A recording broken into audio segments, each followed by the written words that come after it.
প্রিয় নবী হযরত মুহাম্মদ সাল্লাল্লাহু আলাইহি সাল্লাম বলেছেন, তোমাদের কেউ যদি দাঁড়িয়ে পানি পান করে নেয়, সে যেন সেই পানি বমি করে দেয়। সহিহ মুসলিম 5178। আসসালামু আলাইকুম রাহমাতুল্লাহ। প্রিয় নবীজির কিছু হাদিস বলবো, সবাইকে শোনার সুযোগ করে দিবেন। এর বিনিময়ে আল্লাহ তাআলা আপনার আমলনামায় অগণিত অসংখ্য নেকি দান করবেন ইনশাআল্লাহ।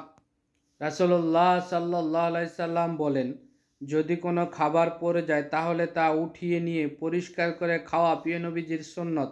সহিহ মুসলিম 2034 নাম্বার হাদিস। প্রিয় নবী হযরত মুহাম্মদ সাল্লাল্লাহু আলাইহি সাল্লাম বলেন, তোমাদের মধ্যে ওই ব্যক্তি সর্বোত্তম যে কুরআন শিখে এবং অন্যকে শিখায়। সহিহ বুখারী 4661 নাম্বার হাদিস। প্রতিবেশীকে রান্না করা তরকারি হাদিয়া পাঠানো প্রিয় নবী হযরত মুহাম্মদ সাল্লাল্লাহু আলাইহি সাল্লামের সুন্নত। সহিহ মুসলিম 2624 নাম্বার হাদিস। বিসমিল্লাহ। প্রিয় নবী হযরত মুহাম্মদ সাল্লাল্লাহু আলাইহি সাল্লাম বলেন, বিসমিল্লাহ তোমাদের কেউ আহার করতে বসে যেন বিসমিল্লাহ বলতে খাবার শুরু করে। আবু দাউদ 3767 নাম্বার হাদিস। প্রিয় নবী হযরত মুহাম্মদ সাল্লাল্লাহু আলাইহি সাল্লাম সবসময় যে কোনো খাবার শুরুতে বিসমিল্লাহ এবং খাবার শেষে আলহামদুলিল্লাহ বলতে বলেছেন। প্রিয় নবী হযরত মুহাম্মদ সাল্লাল্লাহু আলাইহি সাল্লাম বলেন, কিয়ামতের দিন বান্দার কাজ সমূহের মধ্যে সর্বপ্রথম সালাতের হিসাব নেওয়া হবে।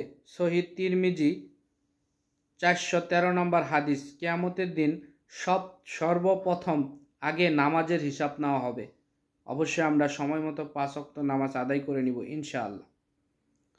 প্রিয় নবী হযরত মুহাম্মদ সাল্লাল্লাহু আলাইহি সাল্লাম বলেছেন, সবচাইতে উত্তম সাদাকা হলো মানুষকে পানি পান করানো। আবু দাউদ হাদিস নাম্বার 1681।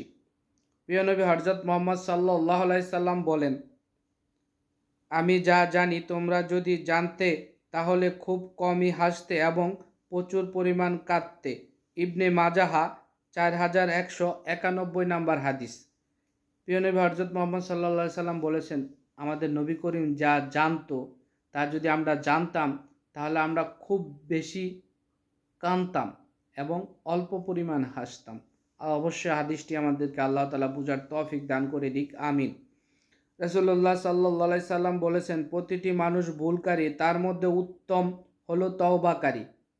তিরমিজি 2499। আমরা সবাই ভুল করি, কিন্তু ভুলের সাথে সাথে তওবাকারী হলো সবথেকে উত্তম ব্যক্তি। আল্লাহ তাআলা আমাদেরকে এই সকল হাদিস জেনে বুঝে আমল করার তৌফিক দান করে দিক, আমিন আমিন সুম্মা আমিন। প্রিয় নবী হযরত মুহাম্মদ সাল্লাল্লাহু আলাইহি সাল্লাম বলেছেন, নিশ্চয় তোমাদের মধ্যে সর্বোত্তম ওই ব্যক্তি যে তোমাদের মধ্যে সর্বোত্তম আচরণের অধিকারী। মানে সর্বোত্তম ওই ব্যক্তি যে আপনি সবসময় মানুষের সাথে ভালো আচরণ করবেন, আপনি সবার মাঝে আল্লাহর মাঝে সর্বোত্তম হবেন। সহিহ বুখারী 6035 নাম্বার হাদিস। প্রিয় নবী হযরত মুহাম্মদ সাল্লাল্লাহু আলাইহি সাল্লাম বলেছেন, জান্নাতের পানি মধুর চেয়েও সাদা এবং জান্নাতের পানি দুধের চেয়েও সাদা এবং মধুর চেয়েও সুমিষ্ট হইবে। সুবহানাল্লাহ। তিরমিজি 2542 নাম্বার হাদিস। হাদিসটি আমি আবারও পড়ছি, জান্নাতের পানি দুধের চেয়েও সাদা এবং মধুর চেয়েও সমিষ্ট হইবে। সুবহানাল্লাহ সুবহানাল্লাহি ওয়া বিহামদিহি। আল্লাহ তাআলা আমাদের সকলকে জান্নাতের পানি পান করার তৌফিক দান করে দিক, আমিন।